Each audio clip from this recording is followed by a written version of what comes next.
During the summer of 1189, 8 years after his break with Jamuka, 27-year-old Temujin decided to claim the title of Khan, intending to unite the Mongols under one authority, since the various Mongol tribes were all divided.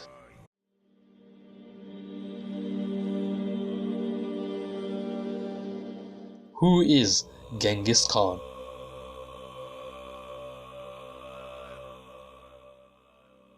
The year 1178, Temujin, now 16 and reunited with his family, decided to marry a girl from his mother's side of the family named Bort. The two agreed to marry when Temujin was only 8, and now, as a free man and of age, set off with his half-brother Belgute to find her. The two once again agreed to marry, and Temujin, with his new bride, returned home. It is the custom of the nomads that the bride give a gift to the husband's parents when she came to live with them. Ideally, Temujin would present that gift to his father, but in the absence of a father, he presented it to an old friend of his father, a man named Togil, more commonly known later as Ong Khan, of a huge and powerful tribe, the Karids. Under Mongolian ideals, by giving the Ong Khan the wedding gift, Temujin was recognizing him as his father, and the Ong Khan, by accepting it, he is in turn recognizing Temujin as a son.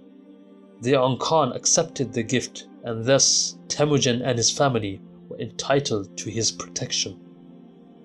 In order for a small family to survive and be recognized, it is imperative that they have allies, and the necessity was even greater for Temujin, being wanted by the Taichud clan. And so, by establishing this relationship, Temujin had gained a foothold in a life of security and great power. At the time, however, Temujin only wanted security, as demonstrated when he declined the Ong Khan's offer to make him a local leader of some of his warriors. Temujin's peace, living comfortably at home, did not last very long, however. The Merkid tribe, of which his mother Oilun was from, hearing the news of Temujin's recent marriage, decided, after 18 long years, to get revenge for what his father had done. But they did not care of taking Oilun back. What they wanted was to kidnap Bort, as Temujin's father had done with Oilun. An eye for an eye. Early one morning, sensing the arrival of the Merkid tribe, Temujin with his brothers fled, taking along with them his sister and mother, leaving behind Bort, his wife, and his stepmother to be found by the approaching army. But they had to. It was either their blood or his wife in captivity. After the tribe had returned to their home, Temujin was faced with a life-threatening decision. Either A. Forget about Bort and be forced to kidnap a wife as his father had, or B. Follow in pursuit of his wife and face fighting the Merkids.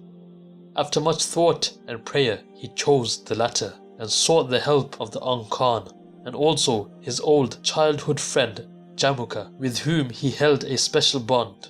The two in their adolescence swore an oath of brotherhood, making them what is known in Mongol culture as blood brothers. The two were separated when they were around the age of 10 due to Jamuka's family having to move, but now as young men they had finally been reunited. And so this marked a turning point in Temujin's life. His plans of living a comfortable life away from all the struggles of power and warfare had finally been abandoned. He now realized that no matter how hard he tried and how far he ran, the troubles of living life on the steppe would always catch up to him. He decided that once and for all, he would take matters into his own hands, and instead of being the subject to others' aggression, he would now be the aggressor. The attack on the Merkids took place at night when they least expected it. The army raided the homes as the family scattered, fleeing in horror and dismay. And among all this confusion, Temujin continually called out the name of his wife, Bort, fearing that she may well be gone, taken by another man. And suddenly they found each other, and the two embraced each other. Temujin did not hold back his emotions. It is not like normal Mongol men to display the emotions. They are expected to be tough and not to expose their tender nature except perhaps in intimacy. But Temujin was no normal Mongol. After all, he never did abide by customs. After their triumphant return in 1179, he became the father of his newly born son, who he named Joch. There was much mystery surrounding Joch's birth. Genghis Khan was not totally sure whether Joch was his biological son or not, since both had been kidnapped and for a while lived with another man of the Merkids.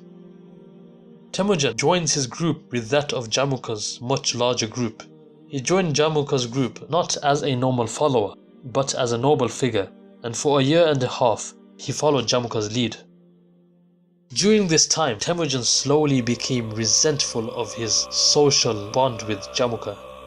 He was not one to accept inferiority as evident from his past family relations, and in 1181, still 19, Temujin rode out one summer with their clans following behind in search for pastures, when Jamuka gave an order to Temujin, which made obvious his intent to show his superiority over him, perhaps out of jealousy or due to just growing tired of him. As expected, this did not sit well with Temujin, and after consulting with his wife and mother, they decided that they would flee from his tribe. They were accompanied by a number of newly attracted followers. This began the division of the two tribes and a newly formed bitter enmity between the two. Temujin determined that he would grow his tribe as their leader and eventually becoming a Khan.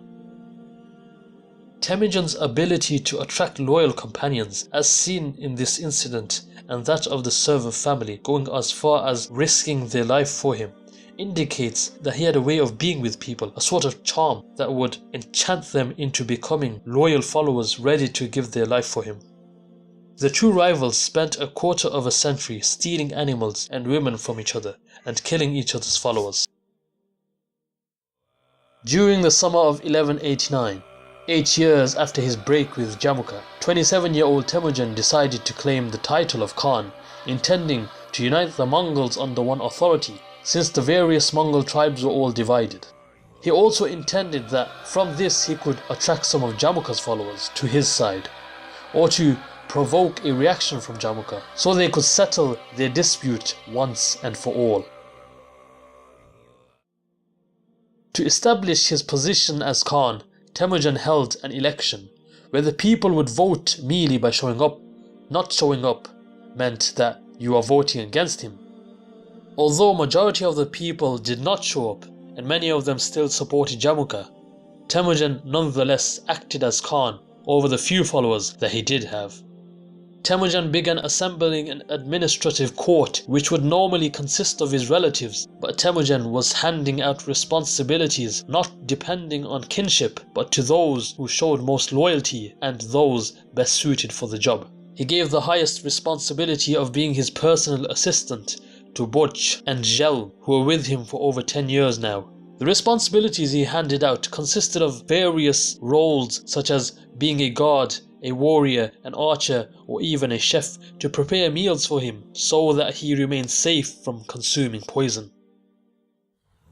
In 1190, a war between Jamuka and Temujin ensued. Each army consisted of a few hundred men. To humiliate Temujin and his followers, Jamuka cut off the head of one of Temujin's leaders and tied it to the tail of his horse. He also boiled 70 young captives alive in cauldrons. Such acts of cruelty displayed Jamuka's true emotions. He took Temujin's break from him personally, and it was clear that his followers' growing number hurt his ego. And although Jamuka had won the battle, Temujin gained more followers and sympathy from the Mongols, fearing the cruelty of Jamuka. 6 years after the war with Jamuka, in 1196, Temujin, with his Mongol followers, joined the Keriad ruler Ong Khan on a campaign against the Tatars. They easily overcame the tribe. Because the Tatars were located near China, the Tatars owned more trade goods than any other tribe in the steppe.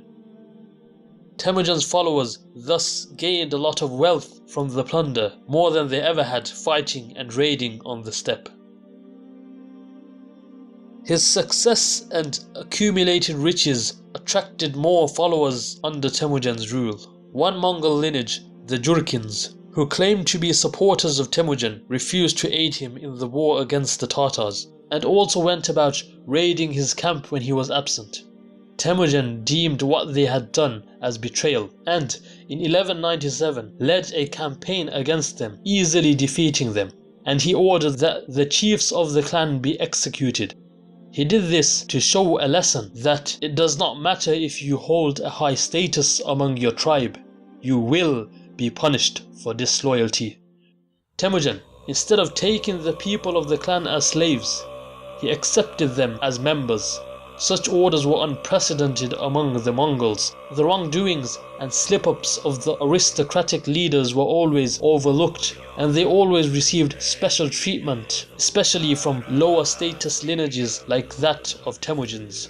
Temujin had changed the game, however. He sent a clear message to all the clans and tribes of the steppe.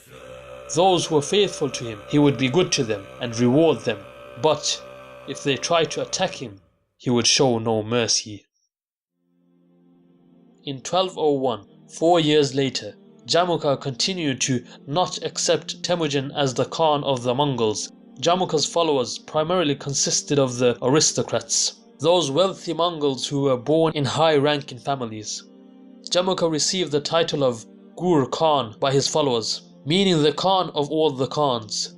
This not only directly challenged Temujin, but also the Ong Khan of the Karyots. His goal was to defeat the Ong Khan, and by doing so, he would become the supreme ruler of the central steppe.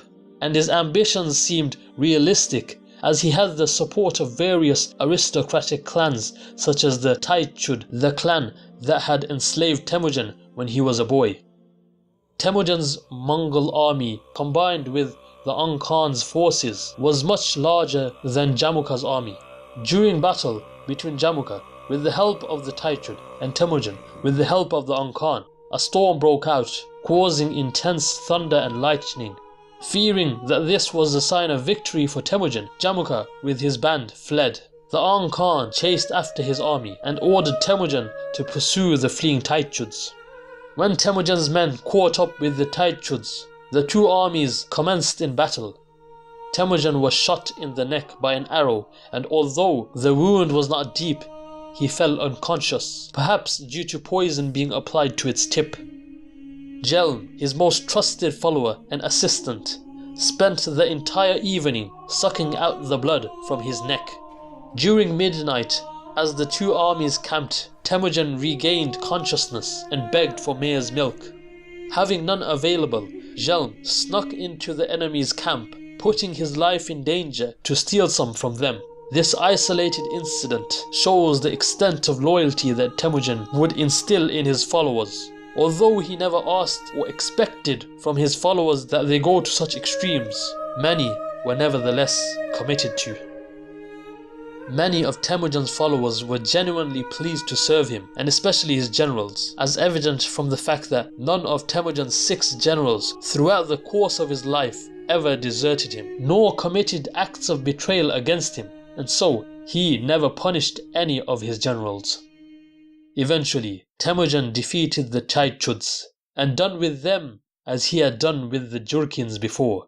He killed off most of the leaders and accepted the rest as his own followers. He even rewarded the family that helped him decades ago by freeing them.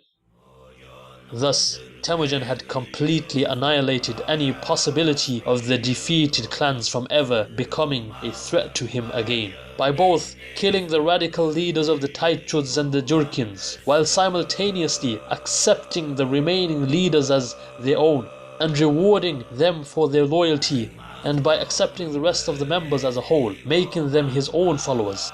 Temujin continued to apply this formula in his future conquests. Jamuka, however, escaped the Ong Khan and fled far away. He had other followers that supported him, and he continued to gain more support for his cause. It is truly amazing how this once outcasted child has now risen to power, leading his own people. And just under a decade ago, he and his family were running away and hiding from the Taichud, and thereafter the Merkids. once vulnerable, helpless and weak, but now strong and powerful. He began defeating anyone who threatened him and his family. He had finally annihilated the clan that abandoned him and his family, and also the clan that kidnapped his wife. But what's even more remarkable is how he treats his defeated subjects. He would execute the high-ranking among them. He showed no sympathy for those of high status. But, on the other hand, he would honor the common folk by accepting them into his own tribe and rewarding them for their loyalty. This is no doubt the result of Temujin's childhood experience. Will Temujin finally take down his sworn enemy Jamuka? Or will it be Jamuka that reigns victorious over Temujin? Who will win? Find out on the next episode of Who is Genghis Khan?